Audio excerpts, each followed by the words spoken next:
जगातील त्या दुर्दैवी मुलींपैकी मी एक होती जिचे आई वडील लहानपणीच हे जग सोडून जातात आणि मग आई वडील नसलेल्या अशा मुलांना नातेवाईकांच्या दयेवर जगावे लागते. अशी माझी कहाणी आहे. आई वडील गेल्यानंतर मलाही दुसऱ्याच्या दयेवर जगावे लागले. काकासुद्धा माझी फारशी काळजी घेत नसत. पण हो, कधी कधी माझ्याबद्दल थोडा विचार करायचे, पण माझ्यापेक्षा त्यांच्या मुलींवर जास्त प्रेम करायचे. पण कदाचित काकांचं आयुष्य जास्त नव्हते आणि ते सुद्धा मला सोडून गेले. आता काकांना जायचा उशीर होता की काकूंनी माझ्यावर अत्याचाराचे डोंगर फोडायला सुरुवात केली.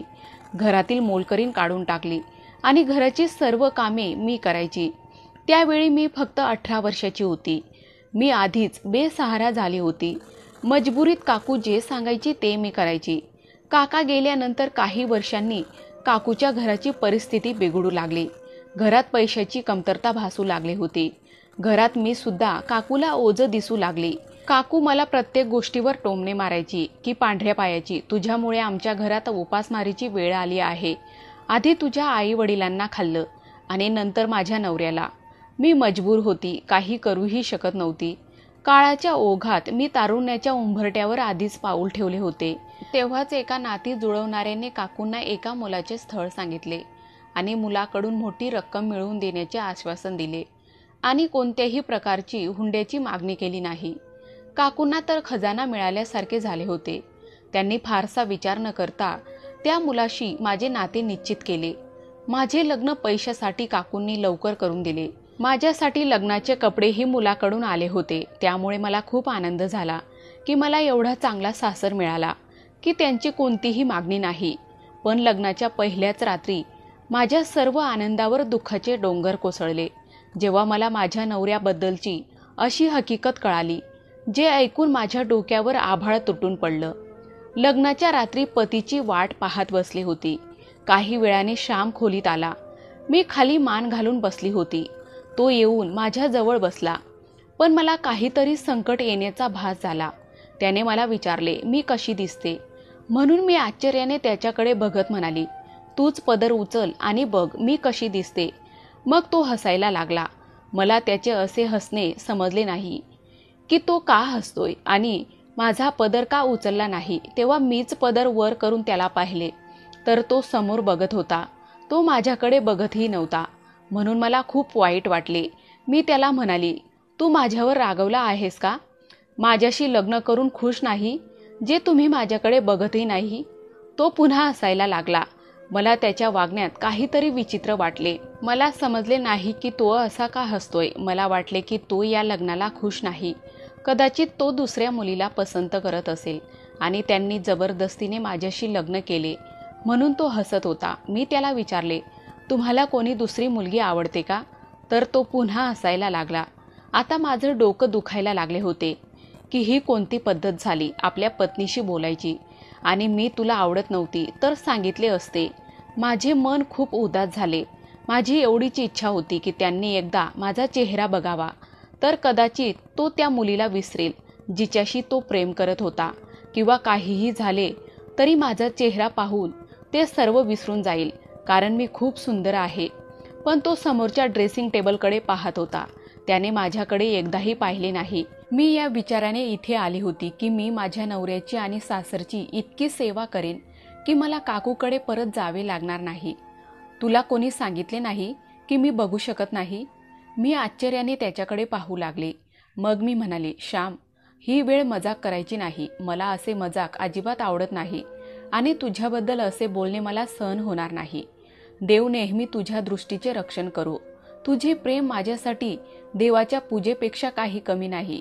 मी त्याला आज्ञाधारक आणि विश्वासू पत्नीसारखे म्हणाले. मग तो पुन्हा हसायला लागला आणि म्हणाला, ज्योती, हे जग खूप धोकेबाज आहे. जर माणसाच्या आत काही गुण असेल तर जग त्याच्यावर प्रेम करतो, पण जर त्या माणसाच्या आत काही गुण नसेल किंवा कोणत्याही प्रकारची कमतरता असेल तर हे जग विश्वास सोडून धोकेबाज होतो. तुला माझ्या प्रेमाला पूजेचा दर्जा द्यायचा आहे, पण मला सांगू दे की मी तुझ्या प्रेमास पात्र नाही, कारण मी आंधळा आहे. मी सर्वांकडून ऐकले आहे की तू खूप सुंदर आहेस, पण मला तुझे सौंदर्य दिसत नाही. श्याम बोलतच राहिला, पण आताही तो मजाक करतोय असे मला वाटले. त्याच्या या मजाकाने मला खूप राग आला होता, पण थोड्याच वेळाने समजले की तो मजाक करत नव्हता, तर हे कटू सत्य होते आणि मी आता माझ्या नवऱ्याकडे आश्चर्याने पाहत होती. माझ्या स्वप्नाचा घर क्षणात जमिनीवर कोसळला होता. मी काय विचार करून इथे आली होती? ज्या व्यक्तीच्या भरोशावर आली तोच व्यक्ती आंधळा आहे आणि जो व्यक्ती स्वतःच्या डोळ्याने बघू शकत नाही तो मला आधार कसा देऊ शकतो? त्यालाच स्वतःच्या पायावर चालण्यासाठी आधाराची गरज होती. माझी फसवणूक झाली होती आणि माझी फसवणूक माझ्या काकूने आणि माझ्या सासरच्या लोकांनी केली. माझी अवस्था रागाने वाईट झाली होती. मी अचानक उभी राहिली. तुम्हा लोकांना लाज नाही वाटत? एवढ्या गरीब अनाथ मुलीची फसवणूक करताना? मी रागाने म्हणाली. तर श्याम म्हणाला, तुझ्या काकूला माहीत होते की मी पाहू शकत नाही. तिने तुला सांगितले नाही तर त्याच्यात आमची काय चूक? तुझी फसवणूक आम्ही नाही केली तर तुझ्या काकूने केली. तिने आम्हाला सांगितले की तुला माहीत आहे की मी पाहू शकत नाही आणि तू लग्नाला तयार आहेस. श्याम एवढं बोलला तेव्हा मला राग आला. मी म्हणाली की मी अशा व्यक्तीशी लग्न करण्यास सहमत आहे का, जो पाहू शकत नाही? आता मी कुठे जाऊ? मी माझे सर्व दुःख विसरून इथे आली होती. आता मला पुन्हा त्या नरकात जायचे नाही. मी जोरात बोलत रडायला लागली. श्याम शांतपणे त्याच्या बेडवर जाऊन झोपून गेला. तो माझ्याशी जास्त बोलला नाही आणि लवकरच झोपून गेला आणि मी विचार करत रडत राहिली. रात्री किती वाजता माझ्या डोळ्यात झोप लागली माहीत नाही. मी सकाळी उठली तेव्हा श्याम झोपलेला होता. माझा आवाज ऐकून तोही जागा झाला. तो इकडे तिकडे हाताचा आधार बघत होता, पण मी इतकी रागात होती की त्याला आधार देण्याची मला गरजही वाटली नाही की माझ्या आधीही तो त्याचं काम करत होता. ही खोली त्याची होती. भिंतीचा आधार घेत वॉशरूममध्ये निघून गेला आणि थोड्या वेळाने बाहेर आला. मी त्याच्याशी काही बोलली नाही. त्याने मला हाक मारली, ज्योती तू इथे आहेस का? मी खोलीत हजर होती, पण मी त्याला प्रतिसाद दिला नाही. माझे मन इतके अस्वस्थ झाले की काही मर्यादा नव्हती. 21 वर्षाची सुंदर मुलगी जिच्यावर हा अत्याचार झाला होता. माझ्या दुःखाचा अंदाज लावणे इतरांना अवघड होते. बुटात कुठे पाय दुखतो हे फक्त बूट घालणाऱ्यालाच कळते, बाकी कोणाला नाही. मलाही त्रास होत होता आणि माझे दुःख फक्त मलाच माहीत होते. दिवसामागे दिवस जात होते. माझं सासरी मनच लागत नव्हतं. मन लागेल तरी कसं? ज्याच्या आधारावर मी इथे आली होती तोच काही कामाचा नाही. माझ्या सासूबाई मला म्हणाल्या की आम्ही तुझ्या काकूंना माझ्या मुलाबद्दल सगळे सांगितले होते आणि ती म्हणाली की तू तयार आहेस. तुला त्याचे दुःख वाटले म्हणून श्यामशी लग्न करायचे होते आणि मला वारस हवा होता. आणि हो, आता तू मला वारस देशील. माझ्या सासूच्या बोलण्यावर कळाले माझ्या सासरच्या लोकांचा काही दोष नाही. त्यांनी माझ्या काकूला अंधारात ठेवलं नाही, पण काकूने मला अंधारात ठेवलं. मी रागाने माझ्या सासूला म्हणाली, मग तुम्हाला तुमच्या अंध मुलाचे लग्न करायची काय गरज होती? ती रडायला लागली आणि म्हणाली, नको, माझ्या मुलाला आंधळा म्हणू नकोस. मी म्हणाली, आंधळ्याला आंधळा नाही म्हणणार तर दुसरं काय म्हणू? मी इतकी निर्दयी आणि उद्धट नव्हती, पण परिस्थितीने मला निर्दयी आणि उद्धट बनवलं. आधी काकूंच्या वागण्याने माझे मन दगडाचे बनले आणि आता लग्नानंतरच्या या विश्वासघाताने मला उद्धट बनवले होते. माझ्या भावना इतक्या दुखावल्या होत्या की मला दुसऱ्याच्या भावनाची काही कदर नव्हती. मला सहारा देणारे कोणी नव्हते. आता मी काय करावे समजत नव्हते. तरीही मी माझ्या मनाला समजवण्याचा खूप प्रयत्न केला, पण माझ्या मनाची तयारी होत नव्हती. मला माझ्या सौंदर्याचे कौतुक व्हावे, माझी स्तुती व्हावी अशी माझी इच्छा होती. मला माझा हक्क मिळू दे. आता मी रडून माझे दुःख दूर करण्याचा प्रयत्न करायची. श्याम बंद खोलीत माझे रडणे ऐकायचे. मला गप्प करण्याचा प्रयत्न करायचा. आता मी काय करावे मला सुचत नव्हते. याच दरम्यान श्याम म्हणाला की तो कुठेतरी जात आहे, शहरापासून लांब, आणि परत येताना त्याला उशीर होईल. तो ड्रायव्हर सोबत जायचा आणि ड्रायव्हर सोबत परत यायचा. तो निघून गेला तेव्हा मी सुटकेचा निश्वास सोडला. माझं कोणत्याही कामात मन लागायचं नाही, कारण मला खूप राग आला होता. सर्व कामं मोलकरीण करत होती. इथे सगळ्या गोष्टीची सोय होती, कशाचीही कमतरता नव्हती. कमी होती फक्त माझ्या मनातल्या खुशीची. रडून रडून माझा घसा कोरडा झाला. मध्यरात्री तहान लागल्याने माझे डोळे उघडले. मी उठून स्वयंपाकघरात आली. पाणी पीत असताना अचानक कोणीतरी पाठीमागून माझ्या तोंडावर हात ठेवला, मी ओरडू नये म्हणून, आणि म्हणाला, तू खूप सुंदर आहेस. मी तुझं सौंदर्य पाहिल्यापासून तुझ्यावर प्रेम करतो. आज तुझा नवरा घरी नाही आणि तो बघूही शकत नाही, पण तरीही मला त्याच्या अनुपस्थित यायचे होते, जेणेकरून मी खुलेपणाने माझे प्रेम तुझ्या समोर व्यक्त करू शकेन. मी तुला सांगून देतो की मी तुझ्या शेजारी राहतो आणि मी रोज तुला माझ्या खोलीच्या खिडकीतून तुला पाहतो. मला खूप वाईट वाटतं की इतक्या सुंदर मुलीचे लग्न एका अशा व्यक्तीशी झाले जो तुझे सौंदर्य देखील पाहू शकत नाही. तो हळूहळू माझ्या कानाजवळ बोलत होता. मी डोळे फिरवले आणि पाहिले की त्याने तोंडाला रुमाल गुंढाळलेला होता. फक्त त्याचे डोळे दिसत होते. मी नशिबाची आणि परिस्थितीची मजबूर होती. दुसऱ्याच्या तोंडून माझ्यासाठी कौतुक ऐकले तेव्हा मला छान वाटले. त्याच्या बोलण्यावर राग येण्याऐवजी मला त्याचे शब्द खूप आवडले आणि मला हेच ऐकायचे होते. माझ्या सौंदर्याचे कौतुक करणारा कोणीतरी हवा होता. मी त्याला हाताचा इशारा करून म्हणाले की मला बोलू दे. मग त्याने तोंडावरून हात काढला. मी विचारले, तू कोण आहेस? तर त्याने सांगितले की मी तुझ्यावर प्रेम करतो आणि रोज मी तुला माझ्या गच्चीवरून पाहतो. मग मी त्याला म्हणाले की तू इथून निघून जा, माझा नवरा येईल. मग तो म्हणाला, मला तुझ्या नवऱ्याची बातमी आहे, तो उद्या सकाळी येईल. पण तरीही मला माझ्या सासूची भीती वाटत होती, म्हणून मी रात्री त्याला घराबाहेर काढून दिले. पण आता जेव्हा कधी श्याम कामासाठी बाहेर जायचा तेव्हा तो यायचा. माहीत नाही त्याने असा कोणता रस्ता बनवला होता की त्याला कोणी येताना बघायचं नाही. आधी तो स्वयंपाकघरात यायचा आणि आता तो माझ्या रूमच्या खिडकीमधून उडी मारून माझ्या रूममध्ये यायचा आणि आम्ही दोघे रात्रभर गप्पा मारायचो. तो माझ्या सौंदर्याचे कौतुक करायचा आणि मी ऐकायची आणि मला खूप छान वाटायचं. पण तो नेहमी चेहरा लपवायचा. मी त्याला अनेक वेळा सांगितले की तोंडावरचा रुमाल काढून मला तुझा चेहरा दाखव, पण तो म्हणाला की तो मला वेळ आल्यावर दाखवेल. त्याचे डोळे खूप सुंदर होते. मी त्याच्या डोळ्यावरून सांगू शकते. तो खूप देखणा होता आणि त्याच्या डोळ्यापेक्षाही त्याचे बोलणे छान होते. म्हणजे तो बोलण्यात एक्सपर्ट होता. आता त्याच्या या प्रेमळ गोष्टी ऐकायची मला सवय जशी लागली होती. आता तो रोज फोन करून माझ्याशी बोलायचा. माझ्या जीवनात ज्या गोष्टीची कमी होती ती मला भेटत होती, पण एका अनोळखी पुरुषाकडून. जो माझा नवरा होता तो माझे कौतुक करू शकत नव्हता. बरेच वर्ष असेच चालू राहिले आणि तो श्यामच्या गैरहजेरीत यायचा आणि आम्ही बोलायचो, पण त्याने कधीच माझ्याशी चुकीचे काम केले नव्हते. त्यामुळे जणू माझ्या मनावर कोणीतरी पडदा टाकला होता. मला सुद्धा भीती वाटली नाही की एक अनोळखी माणूस माझ्या खोलीत येतो आणि तो व्यक्ती काही चुकीचे वागू शकतो. पण एखाद्या अनोळखी व्यक्तीवर विश्वास ठेवणे किती धोकादायक असू शकते. माझा नवरा फक्त डोळ्यांनी आंधळा होता, पण माझे हृदय देखील आंधळे झाले होते. माझा आत्मा, सगळं काही आंधळे झाले होते. मी काय करत होती मला दिसत नव्हते की मी किती चुकीचे करत होती. पण हे सर्व का करत आहे हे मी स्वतःला कधीच प्रश्न केला नाही.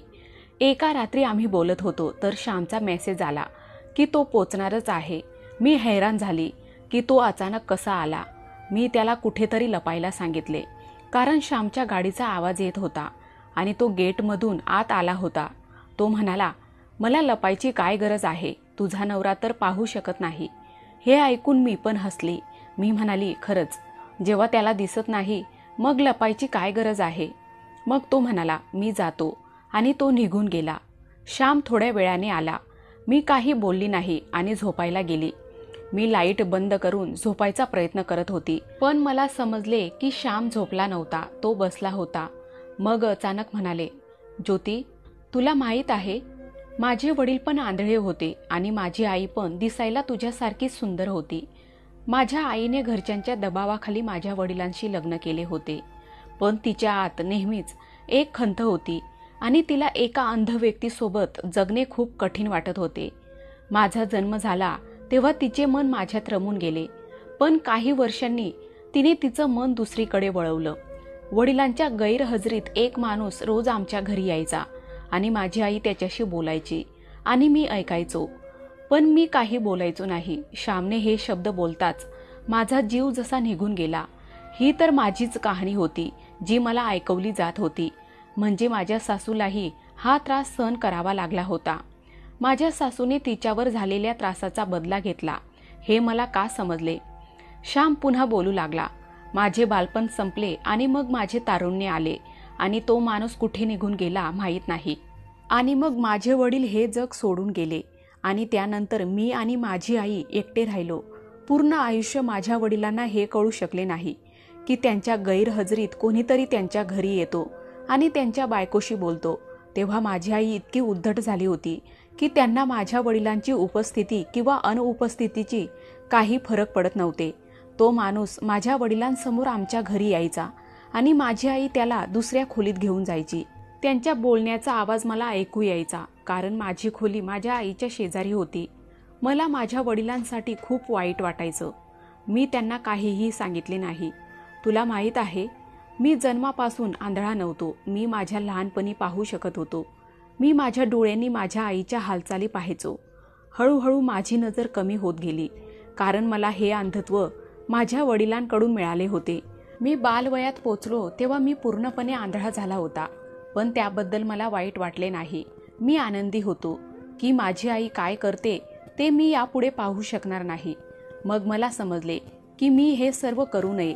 मी इतरांच्या फायद्यासाठी माझे आयुष्य वाया घालवू नये म्हणून मी माझे उपचार सुरू केले. आणि ज्योती, लग्नाच्या रात्री जेव्हा मी तुला पहिल्यांदा पाहिले तेव्हा तुझे सौंदर्य पाहून असे म्हणत तो गप्प झाला आणि त्याचे बोलणे ऐकून मला धक्काच बसला.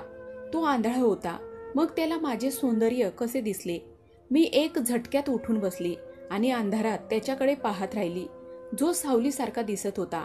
तुम्ही मला कसे महसूस करू शकता? तुम्ही तर बघू शकत नाही. माझे मन तुटून गेले होते. काय म्हणत होते की ते पाहू शकत नाही का? हा पण एक मजाक होता जो माझ्यासोबत होत आहे. मी लहानपणी डोळ्यावर उपचार सुरू केले. माझे डोळे फारसे खराब नव्हते.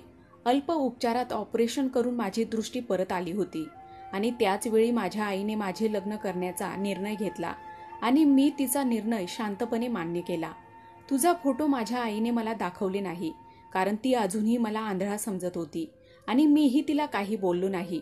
माझा तिच्यावर आधीपासून विश्वास नव्हता. जेव्हा आपलं लग्न झाले तेव्हा मी तुला पाहिले होते, पण मला बघायचं होतं की तू कोणत्या प्रकारची पत्नी साबित होतेस. धोकेबाजी करतेस किंवा माझे आंधळेपणा ऐकून मला आधार देतेस. पण तुझं वागणं पाहून मला खूप वाईट वाटलं आणि तुला सोडून जाण्याचा निर्णय घेतला होता. तुझ्या समोर आंधळेपणाचा ड्रामा फक्त 2 महिने केला आणि तू 2 महिन्यात मला सोडून दुसरा एक प्रेमी बनवला. श्यामचे हे शब्द ऐकून माझ्या डोक्यावर जणू काही आभाळ कोसळलं होतं. माझ्या पायाखालची जमीनच सरकली होती. ज्योती, तो तोंडाला रुमाल बांधलेला माणूस दुसरा कोणी नसून मीच होतो. त्याचे हे शब्द ऐकून माझ्या शरीरात प्राणच उरला नाही. माझ्यासोबत काय होतंय ते मला समजत नव्हतं. मी माझ्या नशिबाचा शोक कसा करायचा हे समजत नव्हतं. मी हिम्मत करून श्यामला विचारले, तुम्ही माझ्याशी हे सगळं का केलंस? श्यामने उठून लाईट चालू केली आणि तोच रुमाल काढून तोंडाला बांधला. मी पाहिले की हा तोच माणूस आहे जो मला भेटायला यायचा. मी माझ्या नवऱ्याचा इतका तिरस्कार करू लागले होते की मी कधीही लक्ष दिले नाही की हे डोळे माझ्या नवऱ्याचे आहेत, ज्यांना मी रुमाला मागे पाहते. ज्योती, जर लग्नानंतर एखाद्या अपघातात मी आंधळा झालो असतो तर तू तेव्हाही दुसऱ्याशी संबंध ठेवला असतास का? श्यामच्या या प्रश्नाने मला अपमान केले होते. माझ्याकडे बोलायला शब्दच नव्हते. मी त्या मुखवटा घातलेल्या माणसाच्या प्रेमात पडली होती, पण तो तर माझाच पती निघाला आणि आता मी कुठे जाऊ काही समजत नाही. श्याम म्हणाला, मला तुझ्यावर राग नाही. मी परिस्थितीचा बळी होतो, ज्याने आपल्या आईची धोकेबाजी पाहिली होती आणि मी तिची शिक्षा एका निष्पाप मुलीला देत होता. तुझी परीक्षा घेत होता. पण आज मला कळाले की मी चुकीचे वागलो. मी तुला माफ करतो कारण मी तुला ओळखले. तू एका अनोळखी व्यक्तीशी प्रेमाने बोलली. तुझी आणि माझी इज्जतीची मर्यादा ठेवली आणि मी तुला पाहिले आहे की तुला फक्त प्रेमळ शब्दाची आवश्यकता आहे. तुझ्यामध्ये काहीही वाईट नाही. बस ज्योती, मी तुला काय माफ करू? माझी तर लायकी नाही तुला माफ करायची आणि तुझी माफी मागायची हिंमत माझ्यात नाही. मला माफ कर. ज्योती, मी तुझ्याशी खूप वाईट वागलो. मी दुसऱ्याची शिक्षा तुला दिली. श्याम म्हणाला तर मी पण रडतच त्याची माफी मागितली आणि म्हणाली की मी तुला माफ केले आणि तुम्ही मलाही माफ करावे. मित्रांनो, आपण माणसं चुकीचे पुतळे आहोत. असे एकच व्यक्तिमत्व आहे जो कधीही चूक करू शकत नाही आणि तो देव आहे. श्याम आंधळा नव्हता तर मी आंधळी होती. आज देवाने माझा प्रकाश श्यामसोबत परत दिला आणि मी त्याचे आभार मानते. त्या रात्री आम्ही दोघांनी नवीन आयुष्य सुरू केले. दुसऱ्याच्या कमजोरीचा गलत फायदा घेणे सगळ्यात मोठं पाप असतो. तर मंडळी, कथा कशी वाटली कमेंट्स करून मला नक्की कळवा. चॅनलवर नवीन असाल तर व्हिडिओला लाईक, शेअर, सबस्क्राईब नक्की करा. धन्यवाद.